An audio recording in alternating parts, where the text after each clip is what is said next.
convoy at sea, one of the lifelines upon which the United Nations war effort relied.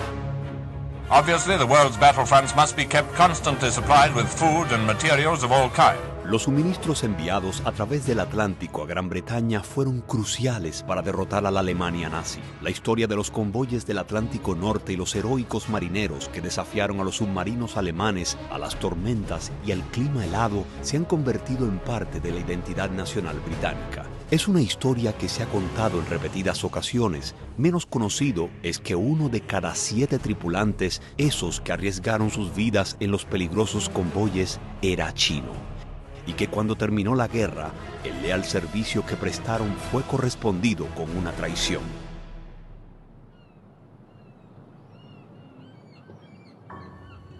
When we got to the end of the war and the Englishmen were coming back and wanted the jobs back, they had a secret Home Office meeting where it was discussed in Whitehall what to do about the Chinese merchant seamen, and they decided they would round them up and forcibly repatriate them. That particular night, they went round all the sort of chip shops, the dry cleaners, and the mahjong place where they used to play mahjong, the games places, picked them all up, put them into vans, drove them down to the docks, took them out into the Mersey, put them into boats. Este es un capítulo vergonzoso en la historia que ha estado presente 70 años. El gobierno británico ha reconocido este hecho, pero hasta ahora no ha extendido ninguna disculpa. Una historia en la que muchas vidas quedaron arruinadas a causa de mentiras y precariedades materiales. I think it's what happened to our parents, the children that were left behind, that is the biggest travesty. You know, they are British children that the British government knew full well existed. They knew they'd deported the dads and left the mums without means to pay the bills. And yet that didn't bother them any more than it did to deport the men. There's a good chance you have close family in Singapore, isn't there? Your dad probably, maybe, hopefully, had a new life and a new start in another country. Well, yes. I hope he did. So you may have half-sisters or half-brothers. Yes, I'd like to know. Hay una necesidad creciente por responder a las preguntas de aquellos hijos que cada vez envejecen más. You spent 20 years of your life trying to get to the bottom of this story. What is it that drives you? What is it that motivates you? For the children who were left behind to know about their fathers who disappeared. If you could meet him now, what would you say to him? Well, I'd give him a big hug first and say, I'm sorry that this happened to you. We couldn't do anything about it, but we can now. We want the truth. Own up to what they did and let us settle. We're not got that many years left in us, but we just want the truth.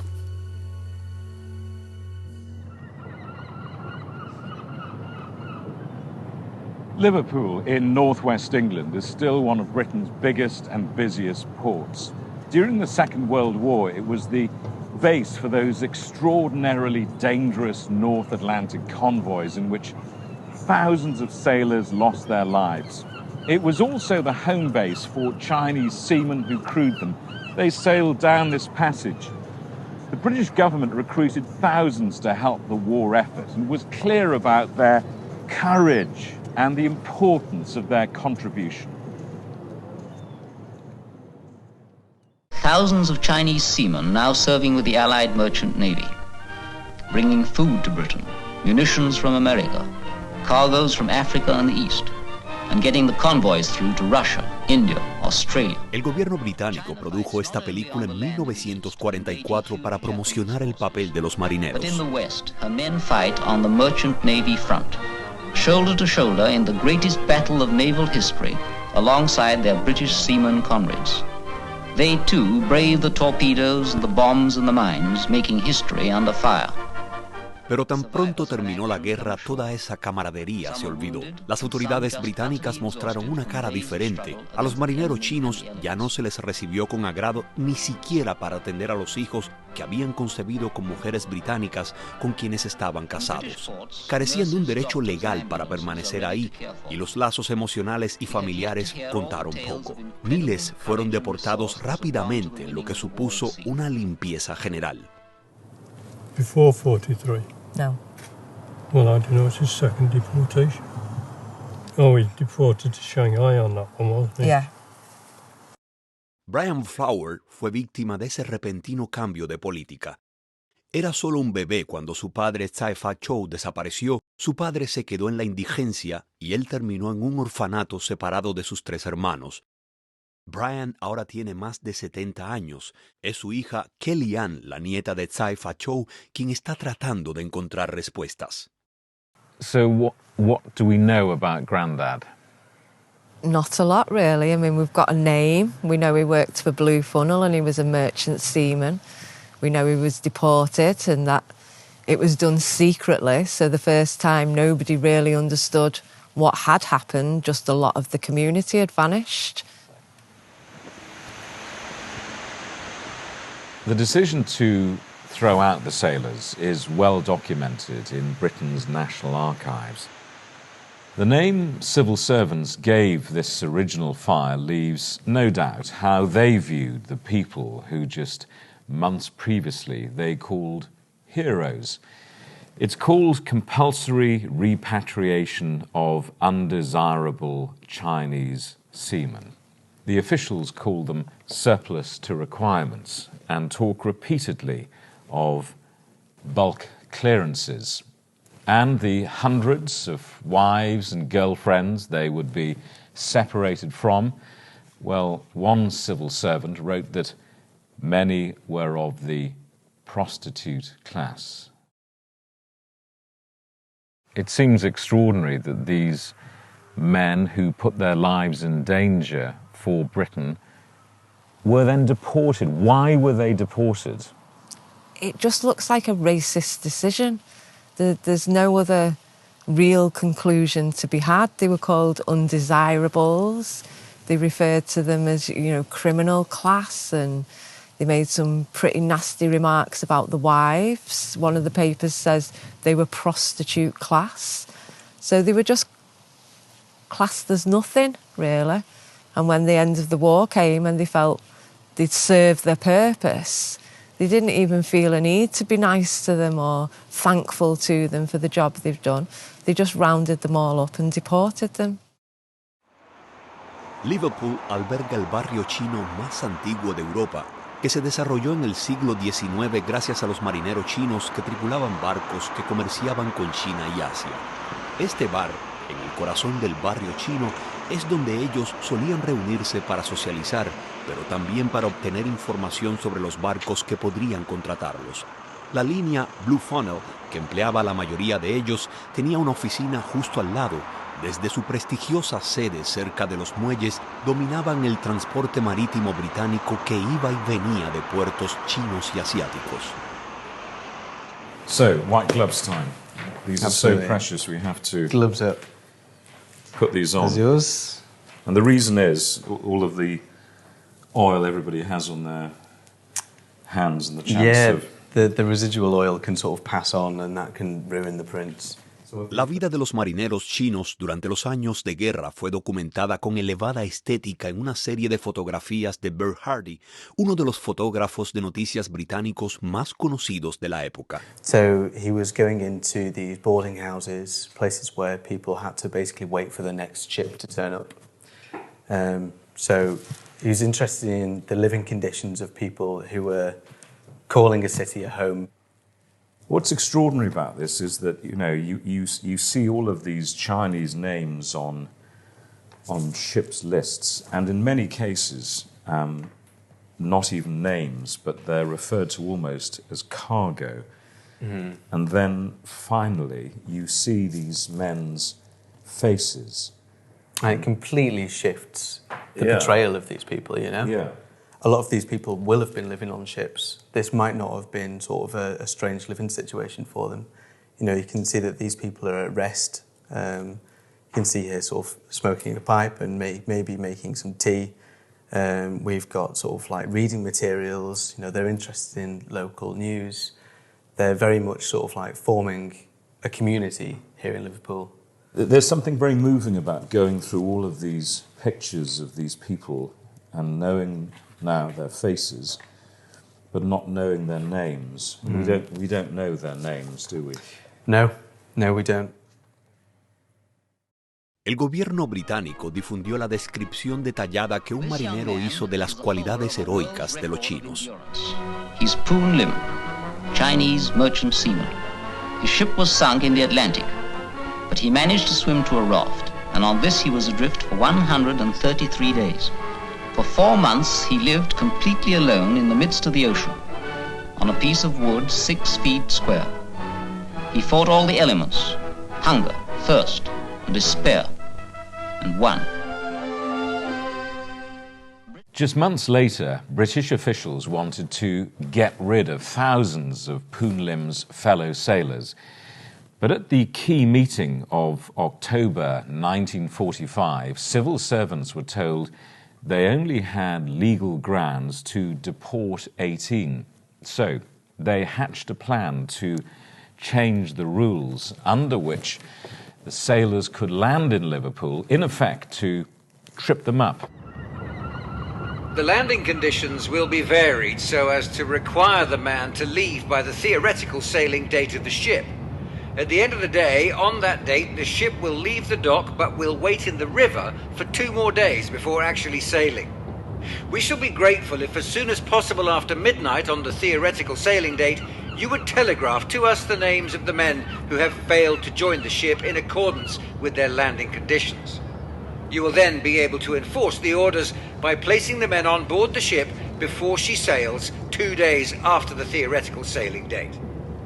So they changed the dates when men were required to report to a ship, either forcing them to go on board or, if they failed to, giving officials grounds to make legal orders against them. This is your dad? Yes. My dad was named N.G. Loy, and he was 29 and he was a bachelor.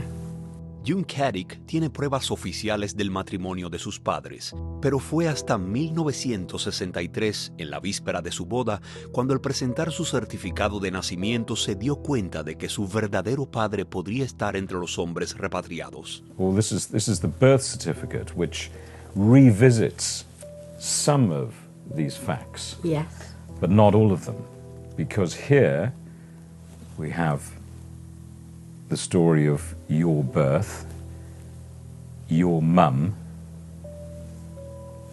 but not your dad. But not my dad, no. Why? I don't know what happened to that. It's almost as if he's been Obliterated. whitewashed out of the story. Yes, yes. He's unpersoned, which is extraordinary, isn't it? It is. So they were married, and then he's deported from Liverpool. Like thousands of other Chinese, they all got rounded up and sent back. But they were married. Well, there was no one to fight for them in them days, like there is now. And I don't know what happened after that. All I know is when I was older, I heard he'd sent a letter to my mother, said he was destitute and he wanted money. But I don't know what happened, whether she sent the money or what. So what do you know of him other than that? There's nothing I know about him, nothing at all. If you could meet your dad now, I wonder what you would say to him. It upset me.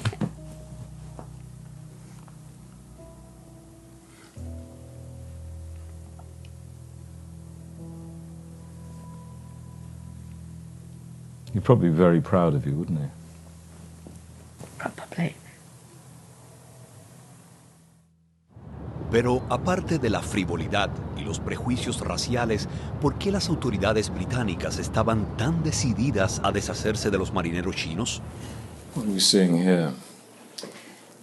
We have a lot of memories of from older people as they were kids playing on bomb sites, and that was a big theme that came through the memories shared as part of the exhibition, playing on bomb sites. And of course, all that new housing some of it wasn't built until the late 50s, so there were still lots of bomb sites still across the city for many, many years, and this is a big feature of lots of people's childhoods. Liverpool fue fuertemente bombardeada durante la guerra y los documentos del Ministerio del Interior muestran que las autoridades de la ciudad querían las viviendas en las que vivían los chinos para los británicos que habían perdido sus hogares y para los militares británicos que regresaban de la guerra. Around 4,000 people very sadly lost their lives. 10,000 homes were completely destroyed and 70,000 people were left homeless. Entonces los marineros chinos fueron expulsados en parte para ayudar a resolver una crisis de vivienda después de la guerra. You say that Liverpool lost tens of thousands of houses in the bombing. Was it justified to expel the relatively small number of Chinese sailors who were here to try and solve that problem? Well, it sounds very much like a justification, doesn't it, to get rid of the Chinese men.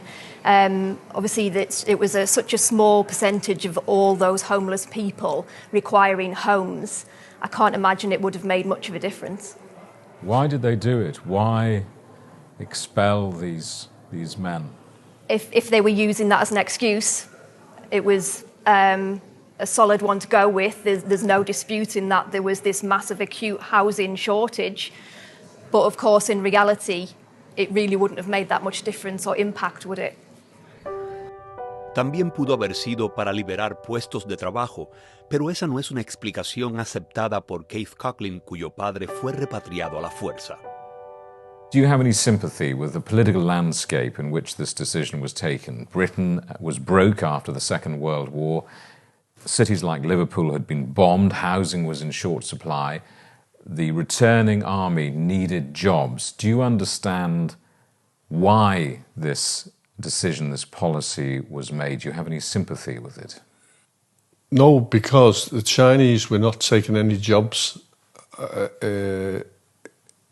in the English or the British industry.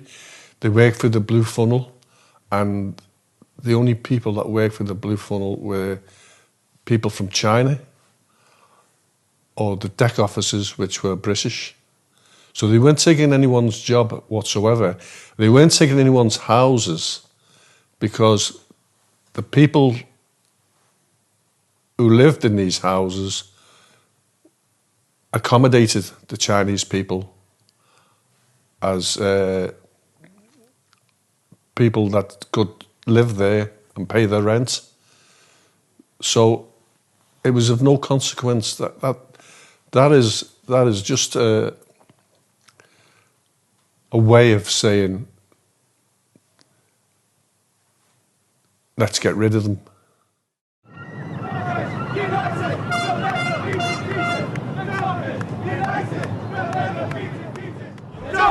United will never be defeated. The Dockers! United will never be defeated. The Dockers! Como demuestra esta reciente huelga, los estibadores y marineros de Liverpool tienen una larga historia de militancia industrial. So no, we will not accept a pay cut. Shame on you! Shame on you!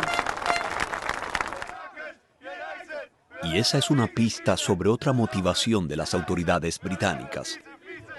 A los marineros chinos se les pagó menos y se les negó una bonificación de guerra hasta que se levantaron en huelga en 1942.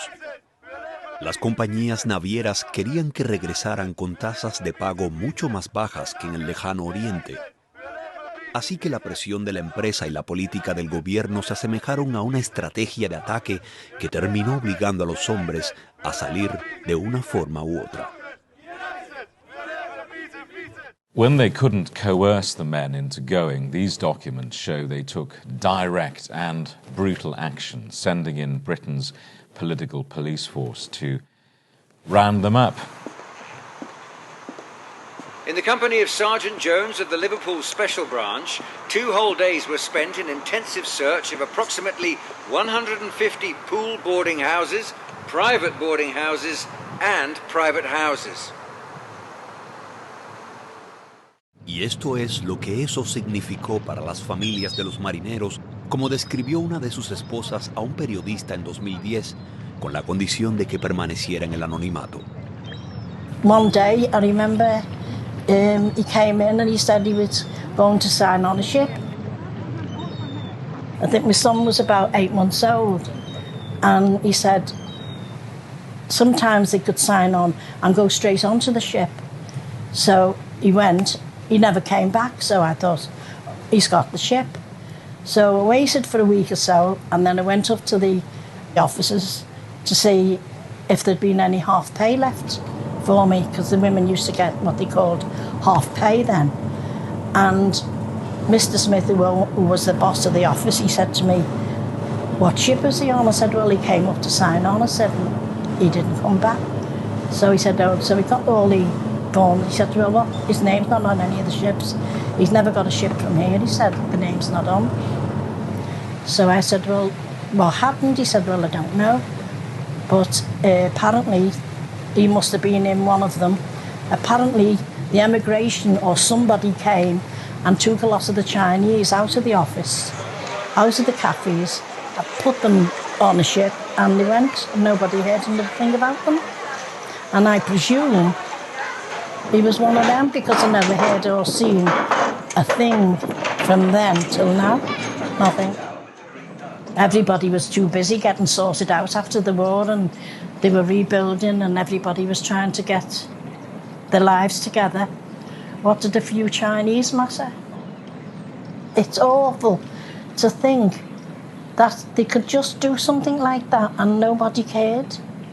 But they didn't care. Nobody cared. Nobody bothered.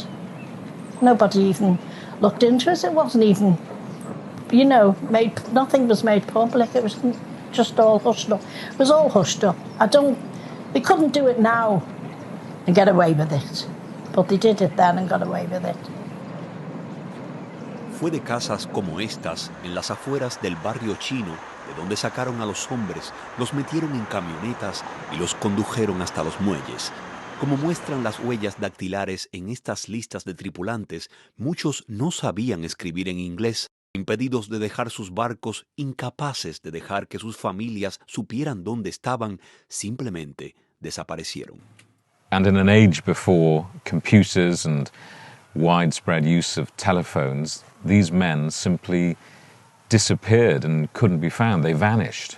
No, that was it. That was the end of contact. I mean, most of the Chinese seamen probably couldn't write English for a start, so the idea of them writing letters, the wives had lost their homes, so they're not even in the addresses that the seamen were present at.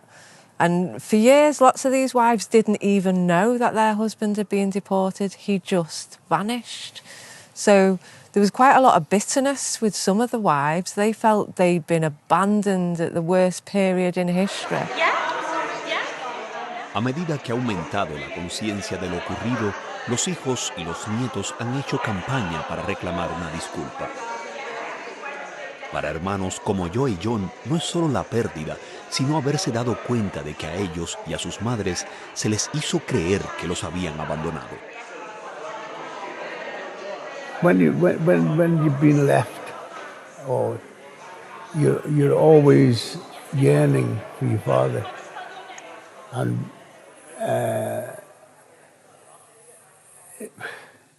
it was so awkward to not have one. Now, I was led to believe that my father left my mother and she was angry at him. No, since then, I found out he was shanghaied, meaning he was deported. At 71, I decided, well, I had no allegiance to this man. Why should I have allegiance to this man when he left 4 children in the UK? Why should I have an allegiance to him? So I deported my name from Joseph Phillips C to Joseph Phillips and knocked the Z and D off. Like my brother says, yeah, he changed his name, and I understand that. But for me, C is everything. And I'm very, very proud of my name. You talked of anger. Have you changed your view of your father? As the understanding starts coming out, of course I've changed it. Because if he was taken from us, and we don't know the full truth of it because it's very hard to establish where he's gone. I do ancestry, and when I get past to my father, it becomes a block. Know where he is or what he's gone. So no, I'm not angry at him anymore. What I want now is the truth. It needs to be exposed. The injustice needs to be put right. What do you want?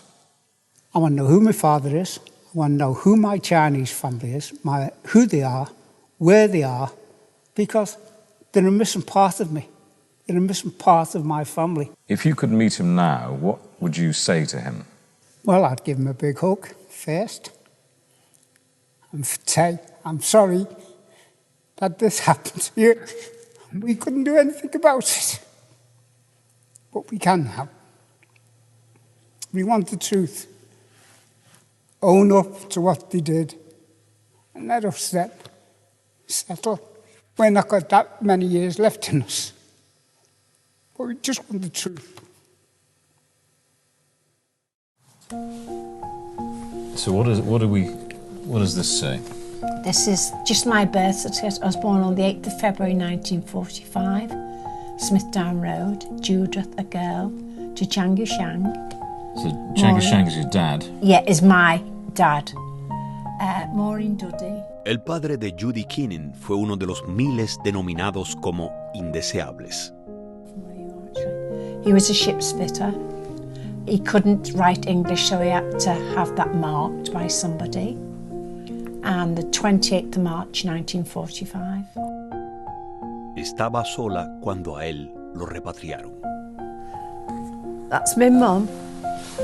She's beautiful, isn't she? Dad. Yeah, he's and a me. good now, looking on boy. the back of here, when he disappeared, she'd wrote on the back of it, "To my darling, joyful wishes you to keep with happy. From Miss Mooring and baby darling, you have now left me. It is 10 months. God, it's heartbreaking, isn't it? Yeah. He's a good-looking bloke, so he meets this beautiful woman in Liverpool. Yeah. And she said she just thought the world of him. Just thought the world of him, you know.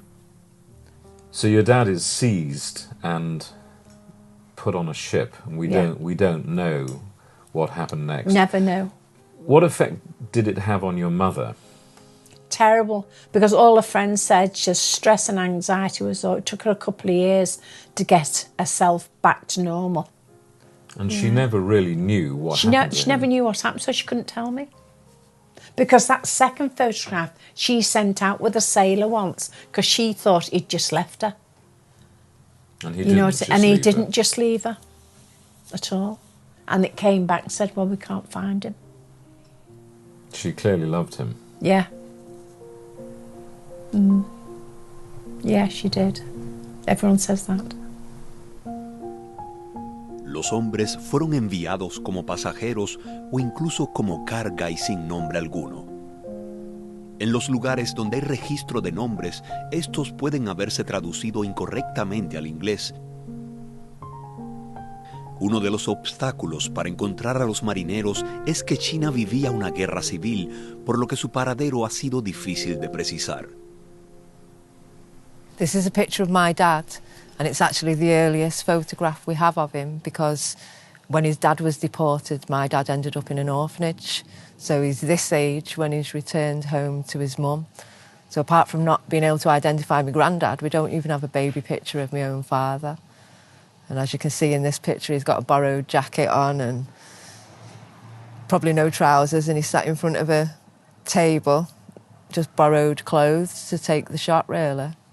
So, and there are no photographs of him as a baby. That's Not a it. single That's where one. his This is where it starts. This is the first picture we have of him at all. And nothing of Grandad? Not a single thing, except his name on a wedding certificate. We haven't got any pictures. We don't have a seaman's pouch. We don't have any family photographs. So, yeah, this is our earliest start of our family memories, really. Keith finalmente descubrió algunos detalles sobre su padre, Sun Guai-sin. I often wondered why my children were so brilliantly clever and where they got it from. And it turns out that my father, although he worked in the engine room, he was an interpreter between the Chinese and the English officers. He was a doctor of medicine, and because of the war and the invasion by Japan, China was a very poor country, so he tracked from Shanghai to India and joined the Blue Funnel Shipping Company. Keith nunca conoció a su padre, pero sí descubrió que tenía familia en China, la cual conoció hace 12 años cuando recibió la visita de un sobrino chino. Era el hijo de un medio hermano que Keith nunca supo que tenía. He was my brother's son, and we met. He came to Liverpool, and we went out for the evening, and he told me about my two sisters and my brother. He was my brother's son, who was training to be a lawyer, and had come to Manchester to do a special course, and then was flying back to Japan in a few days' time. So I met him. What did you say to him? You know, I didn't say too much, but I just asked him how things were and one thing and another, and that my brother wanted to come over here, and I said, well, I'll try and see what I can do, but the mystery deepens. He disappeared.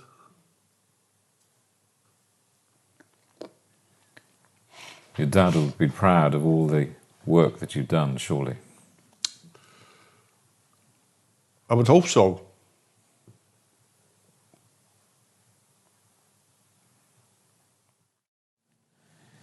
The law at the time meant British-born women who married foreign men automatically lost their citizenship and so any rights to government support. Although that was changed by the post-war Labour government, many women were left destitute when their husbands were repatriated, sometimes with awful consequences for families. How do you find the last remains of someone who is buried in an unmarked grave? When you access the death certificates, you can also access a burial certificate, and that will give you the cemetery and the grave number or the plot number where they're buried. So Havan was buried in the pauper's grave along with another 43 people. Esther Beru, casada con el marinero Chao Wong, no pudo pagarle a su hijo Havan una lápida. En 1945 su hijo murió cuando apenas era un bebé. Recientemente, la nieta de Esther, Anne, pudo identificar la tumba y marcarla. This is my mum's brother, Esther Bedo, and Chao Ah Wong's son, Havan Bedo. His name is written in English there, Havan, but he's named after his father, which is Ah Wong. El esposo de Esther fue repatriado, su bebé murió y ella cedió a sus propios padres la adopción de su hija. I don't think Esther ever recovered from losing Chao Ah Wong and from losing his son. She gave my mum up to her mum, and she died when she was 30, Esther. And she never knew that he'd been repatriated forcibly. and it's a little too late for Esther. She felt that she couldn't keep my mum because she was an unmarried mother and she was mixed race, and so she gave my mum up for adoption. She died very young. She was anorexic, which is a sign of bad mental health, very bad mental health, and she died by the time she was 30. So for Esther, that's too late to put that right for her. She died thinking and feeling she'd been abandoned. For my mum, it meant that she grew up without a father. She's never had a photograph of her dad. She's never had a relationship with her dad because she was brought up by a grandma and granddad who were born in 1896 and 1898. They were very traditional English, and they kind of closed ranks around her to keep her safe and try and harden her to the racism that she was having to face at the time. What happened to the women and children who were left behind? Overnight, the breadwinner's gone. They can't pay the bills, they can't feed the children. Those that were married have been given alien status for marrying a foreign man anyway. What does that mean? That they're not entitled to services, that they're not traditional British citizens anymore. They take on the status of their husbands. So it was overnight destitution is what happened to the people that were left behind, the wives and the children. Some mothers managed to keep it together and they managed to feed the children and get through them years. Other mothers didn't. Lots of the children went into care.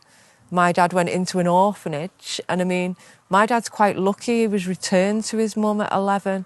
There's many others went into the care system who had no one to be returned to. So there's possibly people out there that don't even know they're part of this story. Half Chinese, British people brought up in an orphanage, and they've got no idea that this is the set of circumstances that led to them being in orphanages in the first place. El Ministerio del Interior de Gran Bretaña revisó recientemente los archivos de la década de 1940 y admitió que la política tenía motivaciones raciales. Dijo que más de 8.000 marineros mercantes chinos habían sido repatriados, que a muchos de ellos no se les había dado otra opción y que cientos de ellos pudieron haber estado casados con mujeres británicas. Un ministro escribió: "Lamento mucho que algunos de los que sirvieron en la marina mercante durante la Segunda Guerra Mundial fueran tratados de esta manera". Las deportaciones se llevaron a cabo bajo un gobierno laborista. Algunos de los legisladores laboristas de hoy quieren que tanto el gobierno conservador actual como los líderes de su partido se disculpen formalmente. When you look around the table, a lot of these people are very emotional and they're getting old. Mm-hmm. You're their last hope, really, aren't you? Well, I think a number of people before me tried to get some justice for the families of the forcibly departed. And I'm going to make it my duty as the MP for this constituency to do everything I can while I'm still the Labour MP. And if I'm re-elected in the next election, I will continue.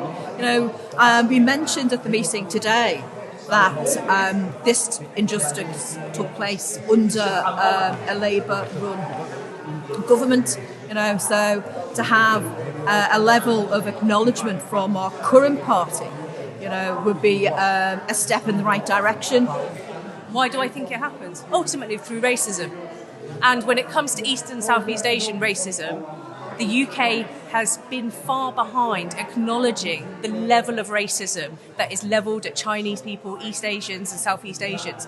We saw the racism of old that saw these Chinese seamen deported rear its ugly head again over the last 2 years of the COVID pandemic. And what I want to ensure is that we learn from those past mistakes so that we do not continue to have resurgences of racism against our communities, because it hadn't gone away. It wasn't like COVID was something new. It was just like it was racism on steroids against us. Now, I have a little girl, and I don't want to see is that she is subjected to the same racism in this country that other generations have been as well.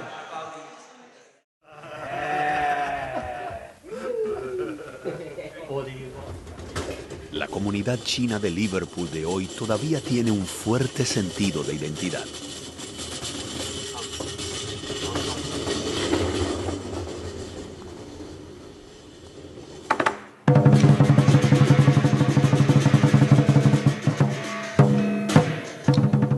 Pero muchos de los descendientes de marineros deportados luchan por saber dónde encajan porque se les ha negado ese vínculo familiar con su herencia china.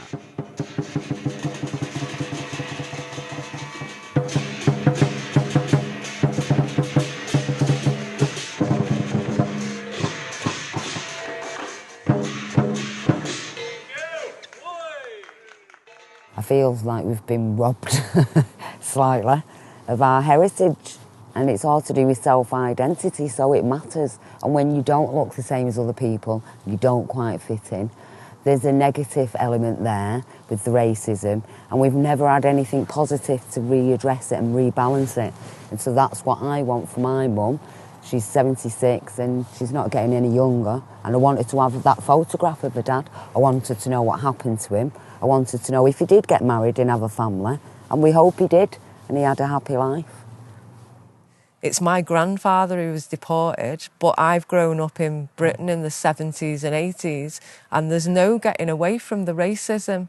My entire life, people say to me, where are you from? You're obviously not fully British. And then I'm left with that awkward position of, I actually don't know anything about my culture or my roots or other than a sailor's name. 那些被要求離開的人們，他們不得不離去，在這個國家不再需要他們的時候。We'll never forget, for those requests to leave this country, they have to go. Because we don't need them anymore. The country don't need them anymore. Este monumento oficial reconoce parcialmente el mal que se hizo y dice que los hombres fueron obligados a irse. Muchos ahora quieren que se reconozca toda la verdad. You need a new plaque, really, that's a bit more honest, don't you? I would think so. I think if the Home Office accepted the new wordings, we want to pacify, we want to work together, and that's what our children, our grandchildren in Liverpool wants. Those are the history. But except these legacy has to be written like deportation, like they were rung up and taken back to China without any legal process. I think that's important. What do you say to the people who might say this was all a very long time ago, you should simply just move on? It might have been a long time ago, so there's been an injustice for a long time, and it's about time that people stood up and put it right. What would they do if it was their father?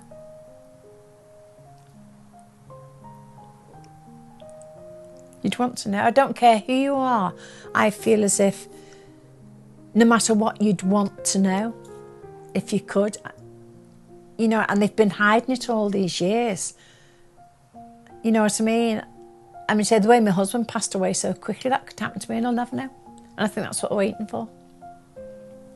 Are they just waiting for you all to die off? I think so, yeah. Then they've got no one to commit to then, have they? It's hurtful though. It hurts.